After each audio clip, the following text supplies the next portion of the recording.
Inalmahan ni Vice President Sara Duterte ang ilang ipinupukol sa kanya online. Kabilang, ang umano'y pamamatunya ng laptop sa miyembro ng kanyang defense team na si Attorney Michael Poa. Nakatutok si Marisol Abduraman. Sa video na binigay ng kanyang tanggapan, sinagot ni Vice President Sara Duterte ang kumakalat sa social media na binato niya umano ng laptop si Attorney Michael Poa, ang nagsisilbing spokesman sa kanyang impeachment complaint. Itinanggi ni Duterte ang kwentong ito. Ang dami pong mga statements na lumalabas sa different platform, ma'am, na tinapunan mo daw ng laptop ang isang empleyado mo, ma'am, na si Attorney Poa. Actually, sa totoo lang, masyado na siyang basura ba na gossip na hindi na siya dapat pinapansin. Never in the history sa aking trabaho ako nagtapon ng laptop sa isang colleague or sa isang empleyado or sa isang abogado.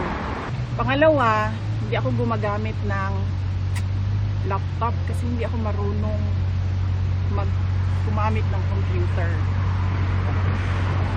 Sa lahat ng mga documents, nire-rely ko lang yan sa kasamahan sa opisina.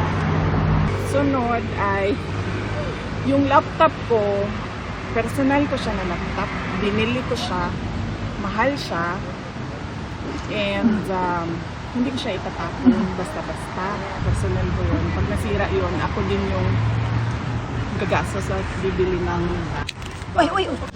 Hinihingan pa namin ang pahayag tungkol dito si Attorney Poa. Pinalagan din ng busy ang ilang paglalarawan umano sa kanya sa social media. Parang ano ba ang gusto nilang ipalabas na naratiba? Baliw ako? Ano pa ba? Bobo ako?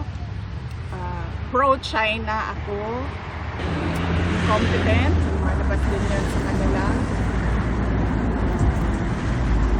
Dati nagsasabi sila brat ako pero ewan ko tumipigil na sila ngayon. Unstable, ma'am. Oh yeah, baliw nga, unstable.